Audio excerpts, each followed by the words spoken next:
पहला लक्षण रस का हृदय में उतरना क्या है? शांति। शांति नहीं, शांति अलग है। शांति। शांति का मतलब होता है दुख के कारण होते हुए भी मन दुखी ना हो, तो समझ लो हृदय में रस आ गया। कारण हजारों होंगे, चारों तरफ से संसार में दुख ही दुख बरस रहे होंगे, यहां से दुख, वहां से विपत्ति, वहां से कष्ट, सारे दुखों के कारण होंगे। दुखेश्वनु विघ्न मना विगे, दुख के कारण उत्पन्न होते हुए भी मन दुखी ना हो, ये एक साधु का लक्षण है। अब देखो यहां आप बैठे हो, इतनी भीड़ है, इतनी गर्मी है, सब एक दूसरे में घुसे ही जा रहे हो, घुसे ही जा रहे हो। खूब भले ही हमारे साईं ने व्यवस्था तो खूब करी है हमारे लिए, बढ़िया लगा दिया, आपके लिए बढ़िया कूलर लगा दिया, पंखे लग गए, पर अब अगर बाह्य दृष्टि से देखो तो दुख ही है। अपने घर होते तो बढ़िया कमरा में चकाचक डनपल के गद्दा पे बैठ करके ऑर्डर दे रहे होते अपनी धर्मपत्नी को, चाय पकोड़े गरमा गरम, गर्मी है तो लस्सी शरबत। अब यहाँ तुमको कौन शरबत पूछेगा भैया, यहाँ तुम जगह मिल जाए बैठने की वही बहुत है। लेकिन इस दुख में भी अगर आपके हृदय में आनंद आ रहा हो तो इसका मतलब है यहां रस बरस रहा है। अब व्यवस्था में भी अगर हृदय डूब के नाच रहा हो तो समझ लो रस है, प्रेम। यही लक्षण है रस का, यही लक्षण है प्रेम का। तो शांति पहला लक्षण है। दुख होते हुए भी दुखी नहीं हो। भगवान के भक्तों को देखो, कितने कष्ट, कितने दुख, कितनी पीड़ाएं, कितनी विपत्तियां, पर वो विपत्तियां कभी उन्हें छू न पाई, कभी छू न पाई। नामदेव, तुकाराम, कुबाजी, करमेती बाई, कर्माबाई, जैनाबाई, ये सब भक्तों की हिस्ट्री पढ़ो, क्या क्या भगवान इनको पीड़ा देते हैं। घर वाले संग नहीं। आज हम भक्तमाल जी में एक प्रसंग पढ़ रहे थे कुबाजी का। एक भक्त हुए भगवान के, बड़े प्रसिद्ध भक्त कुबाजी, कुमार जाति के थे। इनकी पीठ के ऊपर कूब पड़ गया था, इसलिए इनका नाम कुबा पड़ा। नाम तो इनका केवल दास जी था। इन्होंने खूब वैष्णव धर्म का प्रचार किया था भैया। इनकी पत्नी का नाम पुरी था। आपका नियम था, आप गिनती के महीने में 30 बर्तन बनाते थे गिन करके, और वो 30 बर्तन भी इसलिए बनाते थे जो धन मिले उससे थोड़ा सा घर खर्चा चल जाए। साधु सेवा बहुत होती थी, साधु सेवा के लिए पैसा चाहिए था, इसलिए जितना साधु सेवा के लिए जरूरत थी उतना ही ये बर्तन बना के बाकी समय भजन करते। साधु घर में आते तो भैया एक बार घर में साधु आ गए, बहुत साधु आ गए। अब उनके लिए इतना जितना राशन चाहिए घर में था नहीं, तो एक सेठ के पास गए। सेठ से कहा, सेठ जी हमको राशन दे दो। बोले बदले में तुम क्या दोगे, हमारा कुआं खोद दोगे? बोले हाँ कुआं खोद देंगे, अभी के लिए राशन दे दो, साधु चले जाएंगे, फिर हम आएंगे आपका कुआं खोदेंगे। उसने राशन दे दिया, साधुओं का खूब चकाचक भंडारा हुआ।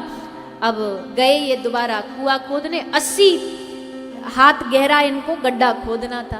उसको खोद रहे थे, खोदते खोदते खोदते खोदते अचानक से पूरा की पूरी जो माटी है वो पूरा इनके ऊपर आकर के गिर गई, पूरे दब गए। 80 फीट गहराई में माटी खिसक गई और उसमें दब गई। अब तो भैया सब बोले अरे राम राम राम राम, मर गया। अरे बताओ साधु सेवा करने वालों को भी क्या दुर्गति होती है, कैसा मरा। अब इस माटी में तो जिंदा बचना कोई संभव ही नहीं है। और कह रहे 1 महीने तक वो उसी में दबे रहे। 1 महीना बाद कुछ यात्री आए, वहां से निकल के जा रहे थे। वहां बैठ कर के जब थोड़ा विश्राम किए तो भीतर से कीर्तन की आवाज है, कोई बैठा बैठा कीर्तन कर रहा है, माटी से कीर्तन की आवाज है। तो यात्रियों ने बताया कि भैया यहाँ क्या, बोले यहाँ तो कुआं दबा था, हमने तो सोचा मर गया, 1 महीना बीत गए, केवल दास जी दबे थे। बोले खुदाई करो, और भैया खुदाई करी, और जैसे खुदाई करी तो अब नाम इसलिए इनका पड़ा कुबड़ भी इसलिए हुआ कि 1 महीना तक ये मिट्टी में दबे रहे तो इनका थोड़ा शरीर की विकृति हो गई। 1 महीने बाद जब माटी हटाई गई, देखा गया तो श्री कुबा जी नाम संकीर्तन करते हुए वहां पाए गए। 1 महीने बाद भी कीर्तन कर रहे हैं। अब तो इनकी ख्याति बढ़ने लगी, चारों ओर खूब ख्याति बढ़ी।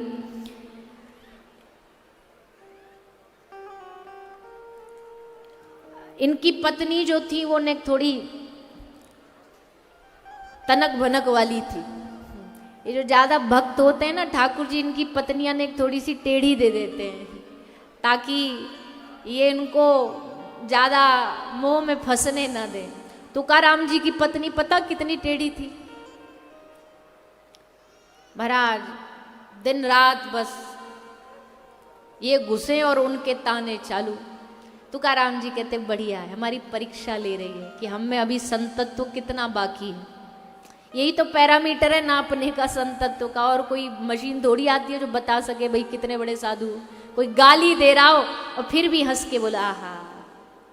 हमारे एक ब्रज में महात्मा जी बोलते हैं, बोले कोई साधु कौन, एक ऐसे साधु हुए कोई उनको खड़ा होकर गाली दे रहा है, वो हंस के क्या बोले, वाह भैया बहुत देखे पर तेरे जैसी सुंदर गाली देने वाला नहीं देखा। एक काम कर अपना फोन नंबर दे दे, जब भी गाली दिलानी होगी तो कोई बुलाएंगे। तो ये साधु होता है भैया अपनी मौज में, मेरो यार फकीरी में। तो इनकी पत्नी जो थी बड़ी खतरनाक थी। अच्छा घर में साधु आए तो उन्होंने कहा देवी साधु आए बढ़िया खीर बना दो, आज हमारी इच्छा है खीर पवा में। बोली ना मैं दिन भर इन साधुओं के काम में लगी रहूं, मैं नहीं करूंगी। 5 मिनट बाद इसका मायके से भाई आ गया, भाई के लिए बढ़िया खीर बनाई। अब कुबाजी भी बड़े चतुर, इसने बनाई भाई के लिए खीर। कुबाजी ने कहा देवी एक काम करो, चलो खीर मत बनाओ, कम से कम पानी तो पिला दो, कुआं से पानी भर लाओ साधुओं के लिए। पानी भरने चली गई और ये गई पानी भरने, कुबाजी ने पूरी की पूरी खीर साधुओं को पवा दी। अब आई तो महाराज ये तो एकदम तुनक गई, लाल पीली हो गई। हमने भाई के लिए बनाई और उल्टा सीधा साधुओं को बोलने लगी। उसी दिन से कुबाजी ने इनका त्याग कर दिया। जो मेरे प्रभु का ना हुआ, जो मेरे प्रभु के जनों का ना हुआ, वो मेरा भी नहीं हो सकता। आज से हमारा तुम्हारा संबंध खत्म। जाके प्रिय न राम वैदेही, तजिए कोटि वैरी सम यद्यपि परम सने। ऐसे कुबाजी। अब बताओ कितना संघर्ष जीवन में, परिस्थितियां इतनी खराब, पर फिर भी जीवन में साधु सेवा में कोई कमी नहीं, मौज। ये संत का लक्षण, ये साधु का लक्षण। तो पहला लक्षण है शांति। दूसरा लक्षण क्या है? दूसरा लक्षण है अव्यर्थ कालत्वम। जिसके हृदय में रस उतर जाए, प्रेम उतर जाए, वो कभी भी अपने समय की बर्बादी नहीं करेगा भैया। अव्यर्थ कालत्वम, समय बर्बाद नहीं करना। एक एक क्षण की कीमत है। बैठ गए नुक्कड़ पे चाय लेकर के, चाय का गिलास, और बस यहाँ की वहां की तहां की सबरी दुनिया की खबर है, बस अपनी छोड़ के। अपनी नहीं है, बाकी सबरी दुनिया की खबर है। कई लोग को बातें करने का कितना ही शौक होता है, हमको तो समझ ही नहीं आता। फोन पे 1-1 घंटा बतरा लेते हैं, 1-1 घंटा उनकी बात हो जाती है। हम 5 मिनट से ज्यादा कोई फोन पे बात करें, हम उसका फोन ही नहीं उठाते। हम कोई बड़ा अच्छा काम नहीं बता रहे आपको अपना, पर घंटा घंटा अगर फोन पे लग के करोगे क्या, कितना बातें करोगे? कौन सी ऐसी मीटिंग है जो तुम्हारी घंटे भर खत्म नहीं होती? अच्छा उसमें कोई काम तत्व की बात हो तो हम भी समझ जाएं भाई, हो किसी कोई दूर है, काम की बात करनी है तो। काम की बात कुछ है नहीं, बस इधर उधर की, नेता की, अभिनेता की, खेल की, उसकी, भाई इसी में लगे रहेंगे। छोड़ो ये सब। अलयम विषय वार्तया। इस जिव्या को अगर लगाना है तो इस जिव्या को बोलो ना, इतना बोलती है थोड़ा भगवान का नाम बोल ले, इतना चपर चपर चपर चपर करती है, थोड़ा कृष्ण कृष्ण बोल, थोड़ा राधा राधा बोल, थोड़ा जय सिया राम बोल।